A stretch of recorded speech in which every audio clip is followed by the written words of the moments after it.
When it comes down to clubhead speed, and a little lesson in physics here, is that you, as the golfer, want to always be moving in the exact opposite direction as the clubhead.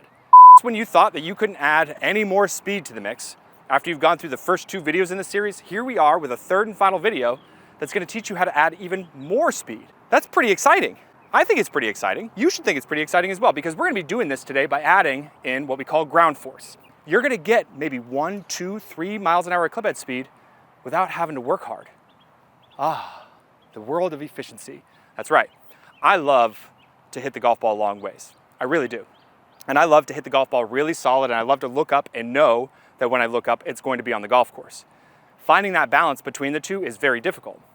So if you're just joining us, this is the first video that you're watching in the series, I would strongly encourage you to look in the description below and go watch those first 2 videos in the series and then bring your booties back here. Because yes, in video number 1, the internet has certainly made no qualms about telling me this. I was a little bit long-winded, but you're on a channel called My Golf DNA where I make sure that you have information in your brain as to what you're doing, why you're doing it, and most importantly, how you're going to get it done.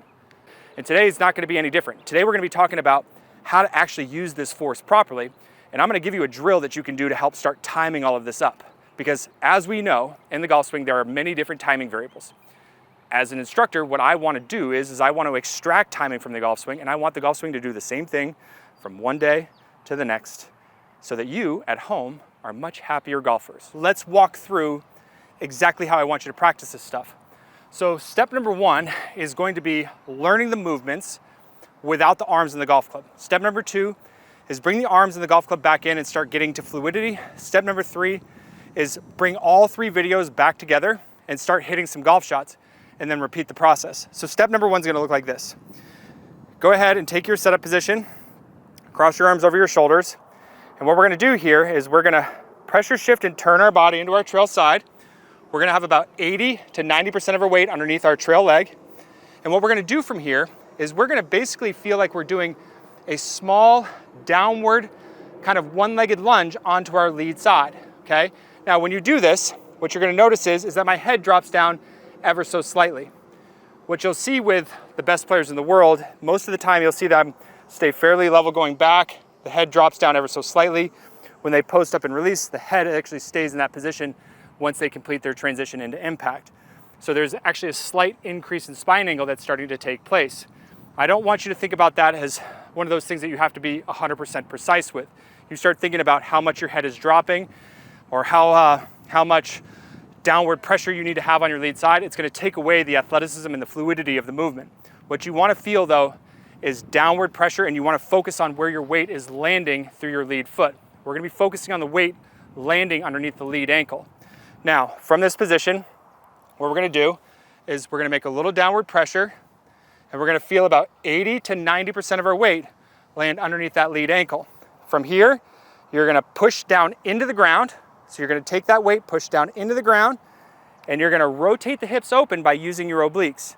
So you're doing this in 2 chunky pieces at first. So load, downward pressure, push down on the ground, rotate the hips.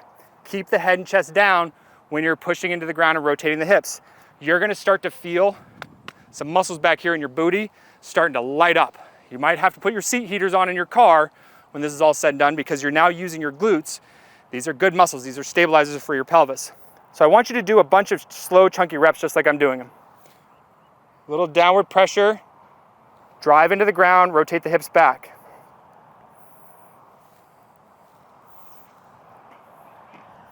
I want you to feel the ground pushing back against you. The hips should be open about 45 degrees. Your shoulders should be nice and square. Once you can get to a point where your movement looks like this, now you're ready to bring the club back in. Okay, I've got a middle iron here. I've got actually a 6-iron now. And what I'm going to do is I'm going to go to a static 9 o'clock position. So I'm going to shift and turn my body. So arm parallel to the ground. Club should be close to perpendicular. I'm going to downward pressure onto my lead side. My arms are going to start to come down. I'm posting up and letting my arms release. I'm just working on getting the synchronicity of the movements.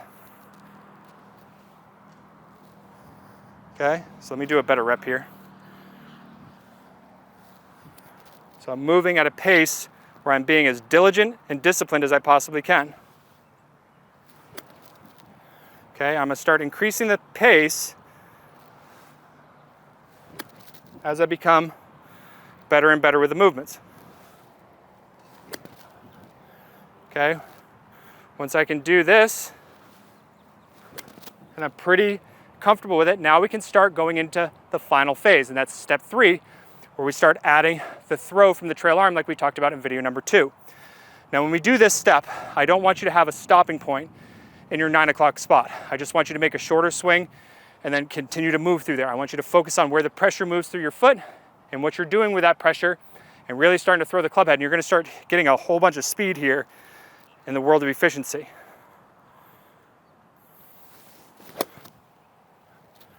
Okay.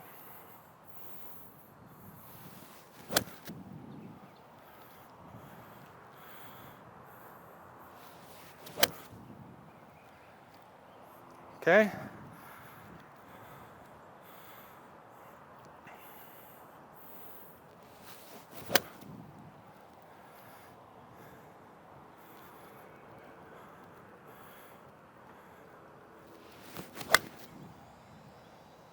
Let's do this whole protocol one more time for the home team so you guys can have an exact way that I want you to practice. Remember, your rep strategy is to build awareness, make sure the movements are correct, get proficient with the movement, start ramping up the pace, and then add more to it as you become really proficient with it. Don't get yourself into a position where you just spend all your time slow and chunky, taking all the athleticism out of your swing to try to find this movement. This is not a movement that you have to be perfect with how many inches you make of downward pressure and where you're at in space during every section of the swing. You just want to make sure that you feel and see the things that you're seeing from me as I go through this process. Okay, so go ahead and take your setup. Arms across your shoulders, small pressure shift, downward pressure, head and chest stay down. Okay, remember the movement is to push down in the ground, rotate the hip back, keep the head and chest down. Man, my lead butt is starting to get on fire here. Okay. Push down to the ground, make sure you're focusing on where the weight lands through your foot. Get proficient with it, bring the club back in. Now remember, in step 2, we're still working to a static 9 o'clock position. We're trying to sync this all up. So downward pressure, post up, letting the arms release.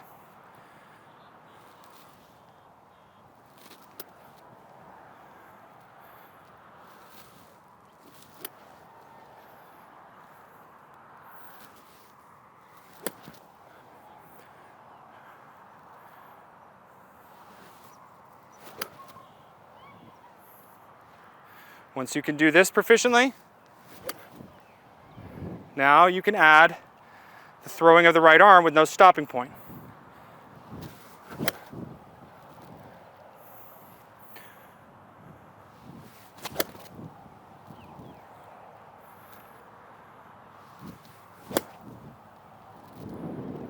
Okay, once you got a hang of it, go ahead and hit a shot. Stay committed to the movements.